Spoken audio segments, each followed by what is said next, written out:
suddenly I'm a clever black, suddenly I'm a seller. Experience, I have seen black people as highly creative, highly intelligent, Yep. entrepreneurial, Yep. and with ambition. Those pictures that you're seeing from places in Ukraine that have been bombed out, that's what Katlego looks like. Clearly isn't a white genocide taking place in South Africa.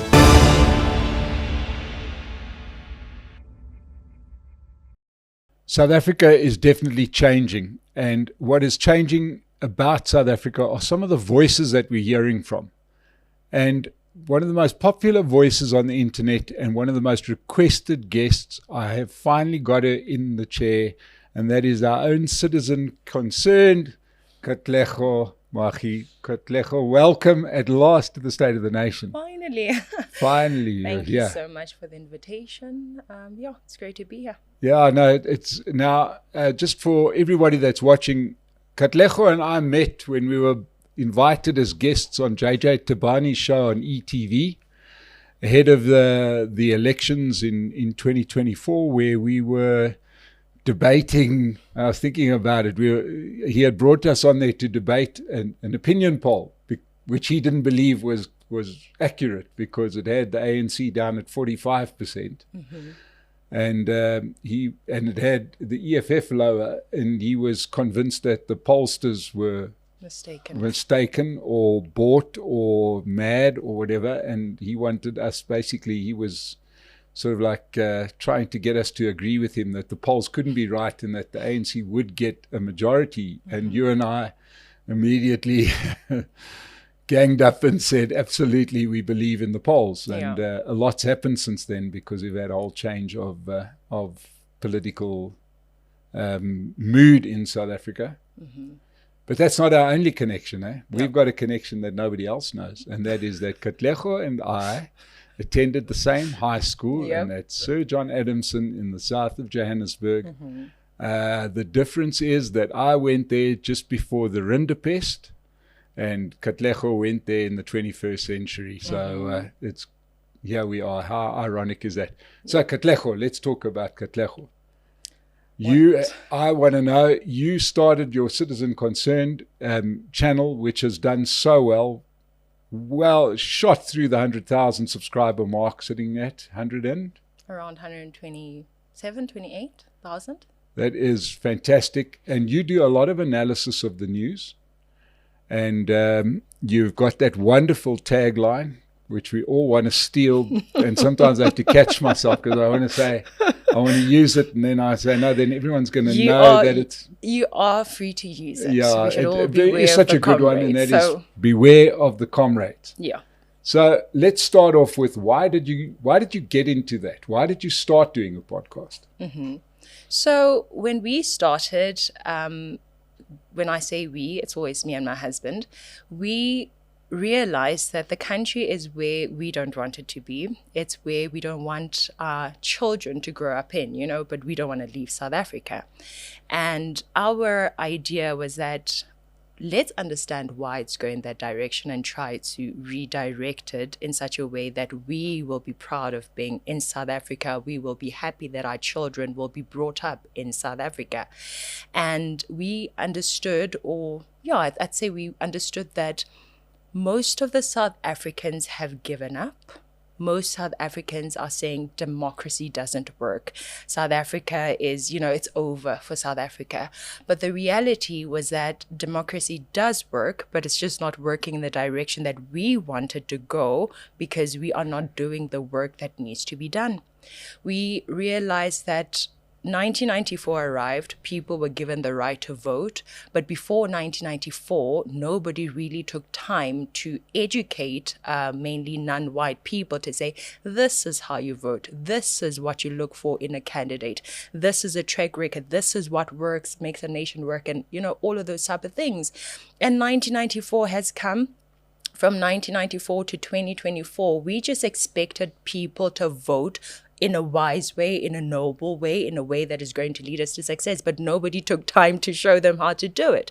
So 2023 came, we saw Julius Malema with his grand, remember that whole party that he had at the stadium with him rising, and we saw how many people were there, and we were shocked to say so many people actually still believe in this guy, this divisive guy, this guy who's giving you advice that is going to destroy you and everybody else. Like, how does that even make sense? And we need to show people that this is not the way, but this is the way. So that was really how Citizen Concerned was birthed.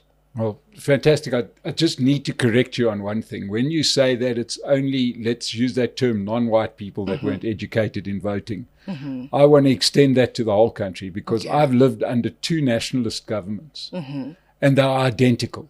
Identical. Really? The ANC is exactly the same as the National Party. Okay. Obsessed with race, obsessed, don't understand economics, don't understand what good governance looks like, and are, tend towards authoritarianism. This is the way you must do it, so just do it and shut up. And I would say that in my experience, which is now spans both of these eras, those voters in the old South Africa voted the way they did because they too weren't informed. They also didn't understand what the implications of voting for this mob were. Right? And that's why South Africa, the old South Africa, ended up in the dead end that it went down. Because people didn't understand. And the big factor, of course, was control of the media. Yeah. Control of the messaging. Yeah. Control of the narrative. When you're trying to push that story, and it's the only story you hear. Yes. I mean, just think of how successful Jacob Zuma and his white monopoly capital has been. To this point, this has become part of the conversation, as if it's real, as if it's a thing. When it isn't. When it isn't. But, you say it enough and you get a few media houses to support you. And but things have changed. And you and I, separated by many different measures, age, circumstance, upbringing, etc., want the same thing. We want 100%. A South Africa that works. 100%. And so you get started there to get a message out there. And that's the same reason that I get started here, was to get a message out there to say, guys, we're going down the wrong road. Yes. And nobody is explaining to you why. One of the things that I've discovered was to what degree people didn't understand the why. What's wrong with this? Why is this wrong? Do you find the same thing? Yeah. I think a lot of people just sort of go with the flow, right? People of all races, we just go with the flow. The politicians say this person is bad, this is the way to go, we need to give you all these things, but you don't pause and say, actually, why do you have to give me all of these things? Why can't I work for myself, to buy my own house, to take care of my own child, and all of that? I think that's a very important thing that we ought to be doing, pausing and asking ourselves why. Why should I hate that black person? Why should I hate that white person, And I think through our YouTube channels, we are allowing people to pause and ask the questions of why. So let's look at some of those issues, because I think it's important that we discuss it. People will be watching this and saying, why are those two sitting together? And there are some commonalities. One of the things that I've been quite vocal in speaking out against is black economic empowerment. Now, of course, immediately when you hear that coming out of a white mouth, it sounds like I'm trying to protect something. But I've always viewed it as the ultimate insult. Yeah. The ultimate insult to black people, right? Because it depends what you're trying to achieve. Because if you're trying to achieve empowerment for black people, that's not going to work. Or if you're trying to achieve disempowerment for white people, that's also not going to work. As and I always use this as a yardstick. If it was to punish white people, well, it hasn't worked, because whites are still by and large fully employed. Therefore, those skills are just easily transferred. That's really the problem with the old South Africa, is that whites got a lot of skills. Yes. Now you're denying those skills to black people. Yes. Through BEE, by saying, we don't need you to be effective. We just need you to hold a certain number of shares, and then we'll tell you how to vote. And that's been quite unpopular. What's your view on BEE? Because you've been outspoken as well. Yeah. I think when we talk about matters of BEE, we realize that politicians are one of the people who come out with things that seem very good and grand. They come out with good intentions without considering the real consequences, both immediate and long term. And when they come out with these grand ideas and these great intentions, people just, support them and are happy about it. But when the consequences come, they don't pay for it, right? The rest of us end up paying for it. The people who voted for them end up paying for those good intentions that actually ended up having severe consequences in the lives of many people. The Black people that they said are going to benefit, and everyone else that wasn't even part of the plan. Like you said, it's actually an insult for them to think that for us as Black people to be bosses, to be employed, to own things, we need their assistance. Yeah. They are missing it, right? Yeah. They are people that are super uninformed. Like you were saying, in the apartheid era, white people were given something that is important, and that is a skill, that is the training, that is the right education, and that's what they ought to be doing. You want me to be empowered, you want the transformation to take place, understand what it takes. It's not you giving me stuff, it's you giving me the training, the education, the skills, so that I can start my own business and be the next Johan Rupert, so that I can start my own business and buy my child a house instead of me depending on an RDP, feed my child the food that I want to feed them instead of getting that 510, which really doesn't go any far, NSFAS, you telling me that I can't do it for myself. And sadly, a lot of Black people have been convinced that that is the way. Right? And I think that's why a lot of people, not everybody, I think to an extent, that's why a lot of people are unhappy. Because as an individual, you get that pride and that dignity from doing things for yourself. And if you're just constantly being given things, I think that takes away a sense of pride and dignity and joy in one's life. So what was meant to help is actually causing a lot of destruction. Yeah, because you mentioned such a powerful word, and that is dignity. Mm-hmm. And I think that is at the root of the problem, because let's face it, if there was one of the successes of the apartheid system was to damage the dignity of Black people, right? Mm-hmm. And to me, that was the most important thing, far more important than any other physical, financial thing that needed to be repaired, was the dignity. Yep. And now you got the indignity of saying, Katlego, you're just not good enough. So therefore, let's tell Mike to give you a percentage of his business because he's really good. Yeah. Yeah. Because that's got to be what you're hearing. What are you He's actually really good. saying? Yeah, what are you actually saying? Even what they did from 1996, taking jobs from the white people from government, between, I believe it's 1996 to the early 2000s, removing 100,000 white people and replacing them with Black people without first adequately equipping those Black people. What do we have now? We have Black people who are being blamed for failures in the government, and rightfully so. So instead of you actually empowering a person, you are now making it seem like black people can't do it, and we can do it. Yeah. We have the capabilities, but you are making it seem like, people in the apartheid era were actually right by saying these people can never govern, because you're doing it wrong. You're rushing for this empowerment, and you're starting, at the tail end instead of starting right at the beginning. And it leads to a lot of embarrassment, a lot of shame, and the taking away of the dignity, like we said. Yeah, and I've said that in my own experience, I have seen Black people as highly creative, highly intelligent, entrepreneurial, and with ambition, which are the building blocks for a magnificent society. If you just let these people off the leash, if you just stop trying to tell them how to run their lives, and because I just do not see this helpless Black person.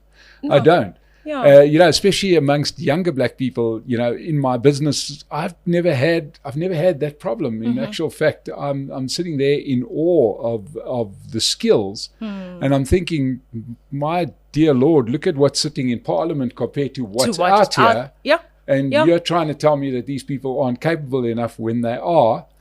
And then, of course, there's other myths, and that's usually around capital in business, which drives me mental. No good business deserves to be given money, because the business has to succeed first. And make the money. And then it'll make money. Then everybody will give you money once the business succeeds. And I was very fortunate in life to grow up in a very entrepreneurial family. So from my earliest days, my parents always ran little businesses and subsistence businesses, which is great. You make a good living, and if that's the limit of your capabilities, that's great. Yeah. But I always sort of understood business and understood exactly, it wasn't hard to work out that the important thing is the energy, then it's the idea, then it's the execution, then it's all sorts of other things, and eventually you worry about the money. Yeah.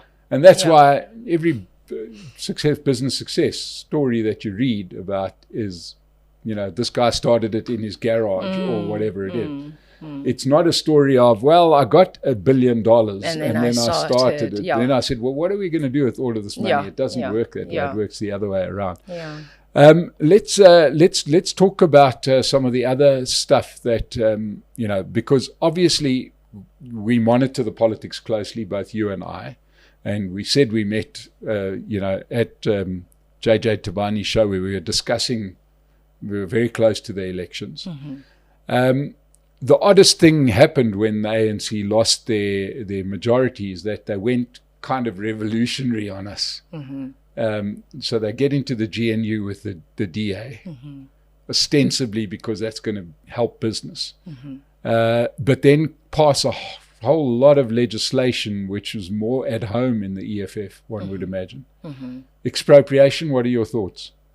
Well, like you're saying, I think having seen that they lost their majority and it went to a party like the MK party, maybe that got them to think, actually, maybe we're not communist enough. Maybe we're not as bold in these evil, divisive, destructive ideas as somebody like Jacob Zuma. Maybe that's why the MK party has gotten so many votes now, right?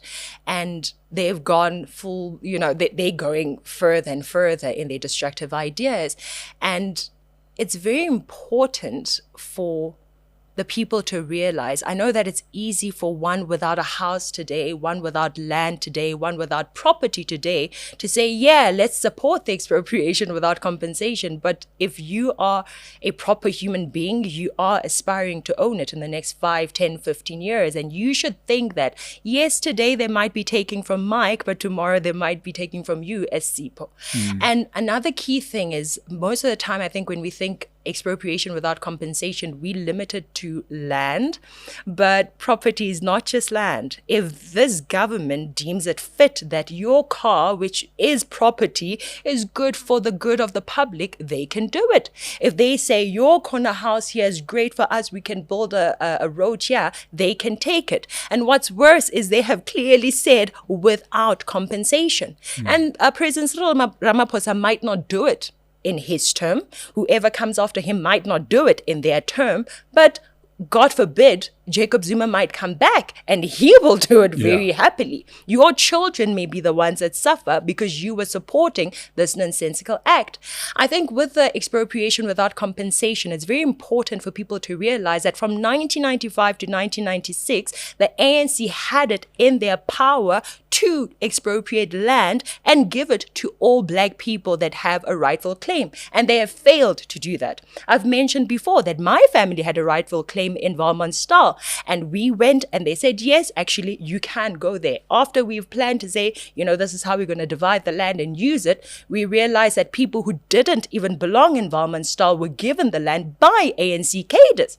In addition to that, the ANC has already purchased lots of land from white farmers, and instead of them giving that land to many black people who are aspiring farmers, hard-working farmers who have already proven that they can farm, they are holding on to that land. You cannot be serious if you think that a person or a party that has shown you over and over again that they don't want to give people land will now suddenly want to give you land. The ANC has a track record. They have shown us time and time again. It is time for us as South Africans, black, white, Indian, and colored, to see and believe who they are. The expropriation without compensation bill is only for them, not for you and I. Yeah, I must admit, I think it was I couldn't help you. You really got me thinking the other day, and I watched your piece about our favorite person, Panyaza Lesufi, and the Gauteng debacle. For anybody that's not based in Johannesburg at this point in time, this is the part of the show where I always say, Johannesburg has to be seen to be believed. Gauteng has to be seen to be believed. It looks like a war zone. Those pictures that you're seeing from places in Ukraine that have been bombed out, that's what Gauteng looks like, except that their traffic lights and street lights work, ours don't. But I couldn't help thinking, because there was a sort of a minor scandal, because we have to separate this. The major scandals usually involve billions of rand, and the minor scandals are in millions. But Gauteng government pays, what's that wonderful figure, 35 million rand a month. Per month in rental, but they've got buildings 40 buildings that are unused. But now, I was wondering, if they want to take, because they don't cite farms anymore, because they know that that's very, very dangerous to talk about farmland. But they'd say, yes, but it's about buildings that have been abandoned. Well, surely if the Gauteng government's abandoning their own buildings, then that should be expropriated. But the problem is, who do you then give it to? The Gauteng government. Again. Yeah. So, that just shows the ridiculousness of a law like that, where it can't be managed. It can't work. It can't. It's impossible. It's technically impossible, because there was the old story back, in the day of God lives in Pretoria. God doesn't live in Pretoria, believe me. You don't have some divine person over there who's running a wonderfully efficient operation that gets the right person on the right piece of land. No. And even if it wasn't under the ANC, even if it could be done by somebody, that's not something that any nation wants, because every nation needs to have that protection of private property. If you don't have the security of private property, what are you working for? Every one of us needs to know that I have worked so many years, I've bought my house, I've paid for the bond for 10, 15, however long, or those who can afford it, I've bought this flat for my child. You need that security, because if you don't have that security, then what are you doing it for, It doesn't make sense. And you need to have the ability to build generational wealth. Why not? Yeah. Why shouldn't you do well and pass it on to your children? Yeah. Well, where's the problem with that? Yeah. If you don't raise the children well, that's fine. The money will end up back in society, because they'll blow it. But you've done your bit. Yeah. And it helps to make society stronger. And I loved what another podcaster who I follow closely, and I had him here as a guest last week, and that's Bonsai Shongwe, said that the difference between the comrades, as you put it, and unsuccessful countries in one side, and successful countries and Democrats on the other side, is that the one side believes in rules and the other side doesn't. And I suppose that just categorizes it so well. The ANC and its babies hate rules, don't they? They like rules for everybody else. For everyone else, not for them. Yeah. They are able to set thousands of rules for us, rules that inhibit us from dealing with each other in the way that we see fit, And I think when I think of that, it makes me think of how I view them as people who, because when they started as an ANC, they were fighting an oppressor. That's all they know. They just know there's an oppressor. At one point, it was the National Party. At one point, it's white people in general. In some cases, it's the employer, right? If you're in a relationship as an employee and you have an employer, that employer is the oppressor. In some cases, parents are now the oppressors, right? We have seen how they come in between employers and employees, children and their parents, landlords and tenants, sometimes landowners and squatters. That's all they know. They have all this mindset of, we are here to liberate you from an oppressor. We're done with the apartheid oppression. Now we're going to find different kinds of oppressors. And we need to be very careful, right? Because right now, the white people are the oppressors. Once they're done with those, somebody else is going to be an oppressor, because that's how communism works. If we look at China, for example, there was no person of another race. It was just among Chinese people. But instead of it being a race against race, it was class against class. Right? So as a people, as South Africans, I know that it's very difficult for many South Africans who have been convinced that the ANC is, they're the gods, they're the saviors, them or their babies. We need to identify that these people are just bad for us. Yeah, they are. Yeah. Which sort of brings us neatly into a situation of, your own courage. Now, to everybody watching this, you got to have a thick skin to do this kind of thing, because some people will write some mean things in the comments, and they will be read, and you can develop a certain sort of insensitivity towards those comments, but they are there. I mean, in my case, the comments were going to be simple. I'm a DA guy. I'm a white monopoly capitalist. I'm trying to protect my privilege. It's the insults write themselves. But in your case, it's going to be those wonderful terms like sellout or clever black. Yeah. That clever black was a very clever. I still have to hand it to Jacob Zuma. It was the most effective insult I've ever seen, because from that moment, every educated black person from that era kept quiet. For 10 years, for 15 fear years. of being called a clever black. Yeah. But now, how do you handle that, Katlego? The fact that you must get a lot of people who are, black people that will throw allegations at you. Well, it's both ways. Sometimes I find it very sad. Sometimes I feel proud of the labels, right? For the longest time, the ANC and its babies, being the MK party, Zuma and his crowd, and even the EFF, have said, you can't allow a white person to tell you how to think. You need to be an independent person, an independent black person.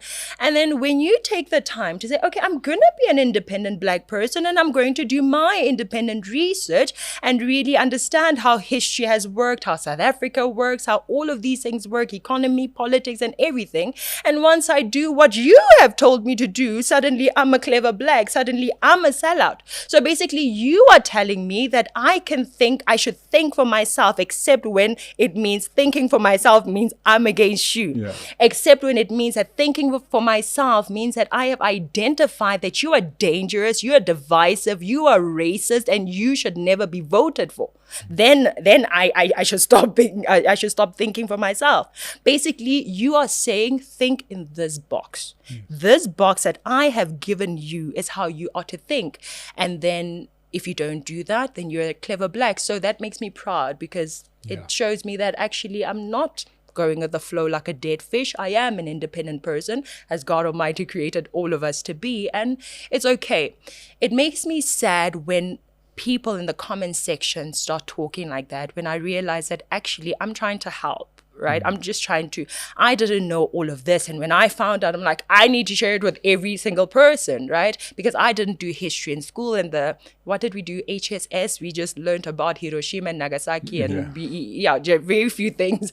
But afterwards, like from 2023, that's when I started trying to learn and understand. I'm like, everybody needs to know this. And I'm like, how are you receiving it like this? I'm not saying anything that is not factual. I'm not saying anything that you cannot go on the internet and find for yourself. And it is very sad when fellow black people think of me like that. But I think that they're saying that because it hurts, because it's touching a nerve. There is that understanding that they wish they didn't hear what you had to say, because they can't. They can't find fault with the argument. Yeah. It just struck me that to illustrate exactly what we've been discussing is we're going to get comments, and you're probably going to get comments on your own channel saying that you're under the control of Mike. Yeah. Now, the best part of the lot is just do the maths here. We started at roughly the same time, our podcasts.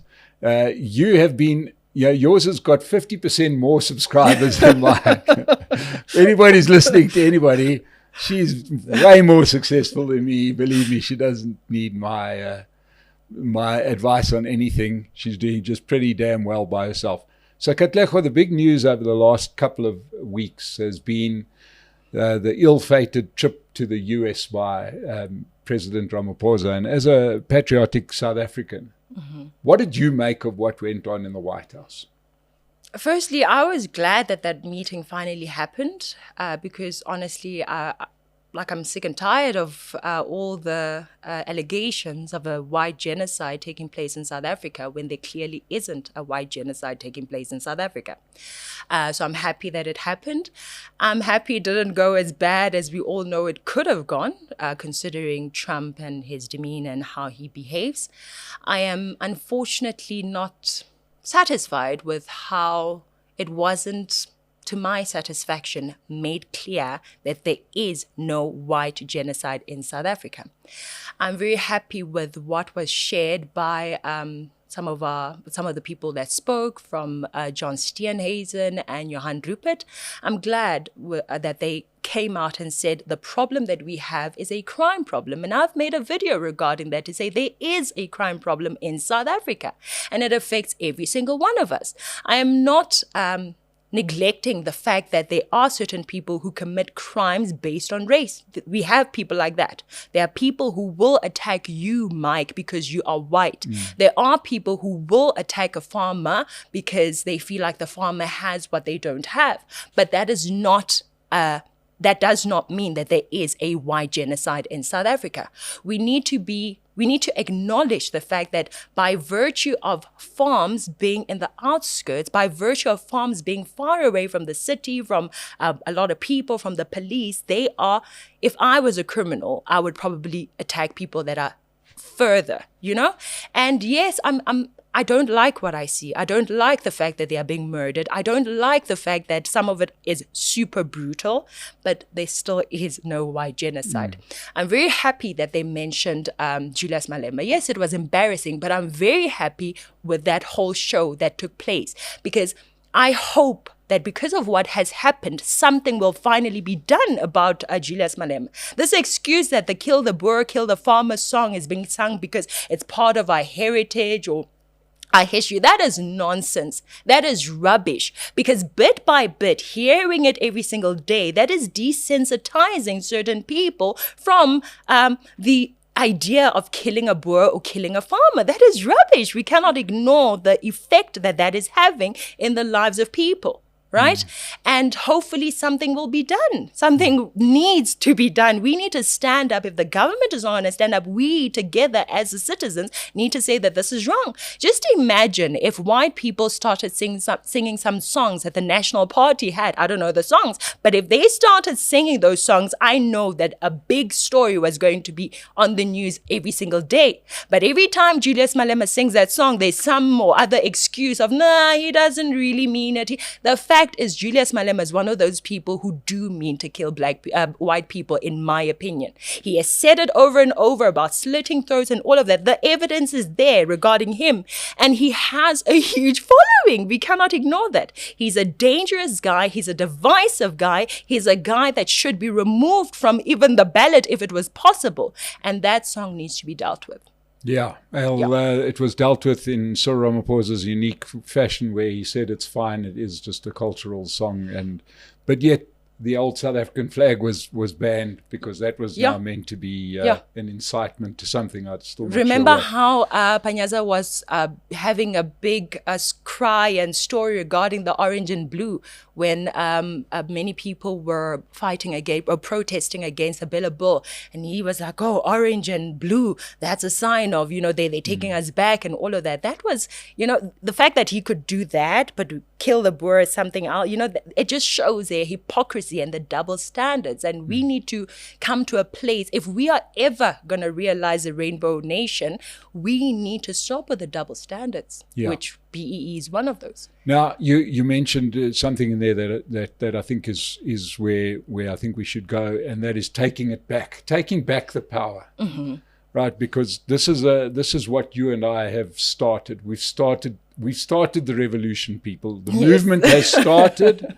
It started right here with people like Katlego, where we tell people a different narrative based in truth, based in faith, based in what works internationally, and people are now starting to get behind this. It's no longer just some sort of fringe thinking. There's a lot of people questioning, saying, hey, what purpose does this serve? Yeah. And, where does it lead to? Do you think it leads to, it's already led to the questioning of certain things that a year ago weren't being questioned. A year ago we weren't questioning BEE. Yeah. Now it's being questioned in the open, it's being questioned in Parliament. Yep. It's making certain politicians, our president including, double down on this and say the most ridiculous thing, how it grows the economy. I'm not sure how dividing the pie into smaller pieces grows anything. It doesn't grow the pie, it just makes the pieces smaller. Yeah. Rather concentrate on growing the pie. That's been my argument. But I want to talk more about this taking back of the power to the people. Yeah.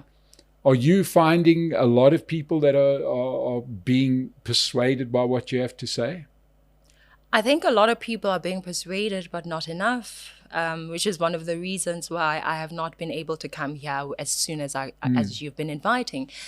I think although what we are doing is great, it is a start. Us having these conversations, you having your podcast, myself, and all the other people that are on our side, we are not doing enough because there's a large group of people that do not think the way we think, that do not have the Wi-Fi. And if they have access to Wi-Fi, watching politics is the last thing that they're going to go to on TikTok, YouTube, and all of that.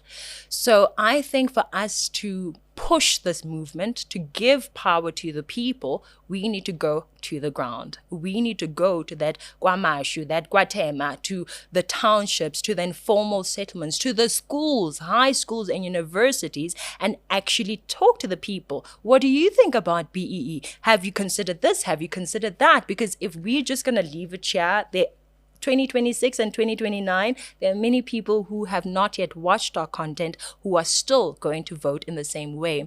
So there's a lot of potential. There's a lot of potential, but we now need to take our resources in the form of time, money, and go down and speak to the people. I think that's how we're going to really make a bigger change. Yeah, look, I think that I'm perhaps a little bit more optimistic about the impact that we've made. I think that in both our cases we've doubled in the last year in terms of and we'll double again in the next year. Yes. There's no doubt about it. And that's starting to become significant. And I think the message is getting out there and I think that the people that we want to influence, it would be nice to get down to every person, but I think the first people to influence are the influencers. And we're doing that. Because you're seeing mainstream media talking differently, being a little bit more assertive because they're losing ground to us.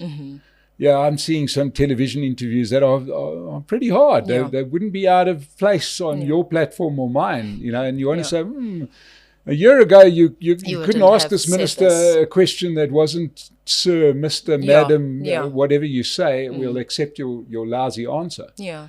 So, I think that we're getting politicians to ask those questions in Parliament. I think that the veil has dropped. I think this veil of secrecy, and I think that we must take a lot of credit for it because I think it is making a difference. I think it gets out there. It's never going to, we're never going to get 60 million followers as much as we'd like that. But I'd like us to get that to that 50% so that in 2026 and 2029, you know what my worry is? Yes, the ANC lost the majority, which we are happy about. But if we look at how the vote was spread between or among the ANC and its babies, they still have the majority, right? So they're leaving the ANC, that is a bit of an ANC light, and they're going to an MK party and an EFF, or EFF 9%, but MK party, which is worse than the ANC in my view. I don't know what you think, but I think the MK party is worse than the ANC because Zuma has this determination to do what the ANC is planning, but they're like, let's do it long term so that the people don't really see how communist we really are. Zuma is willing to say, we're going to take the land, we're going to take it now. Roman Dutch law doesn't work and we're going to scrap it right now, right? So based on how much Zuma got in the elections, for me, that's worrying. And that for me, that says you need to do more. I'm grateful for the work that we have done. I'm grateful for the impact that we have made and the people whose minds are changing. But I'm not yet content. I'm not yet happy with. And I think the Zuma followers, for example, just before the elections, I went to an informal settlement near us in the East Rand, and I had a young man. Sorry. Excuse me. I had a young man who still believes that Zuma was removed from power because he wanted to empower Black people. And he's not the only one. There are many young, old Black people that still believe in that deception. And they will never watch the State of the Nation address. If they listen to me, they're going to say, oh, this girl who thinks she's white with an accent, they're never going to watch, right? So I have found that having those conversations one-on-one, they do make an impact. I hope that young man voted differently after the conversation, but it seemed like he had a moment of reflection and all of that. And I think we really need more of that before 2029. I'm not canceling the work that we have done. It's still good, it's meaningful. And but I suppose what I'm saying is that that change is underway. That isn't when is it going to happen? I'm saying that is well on the road, and what I'm seeing at the moment is the last kicks of a dying horse. You know, if you go back, once again, I always use as a yardstick, you know, my the first half of my life under that other nationalist government, where they also, as apartheid was failing, and they were failing as a government, they introduced more and more race-based laws back then that weren't implementable. Right?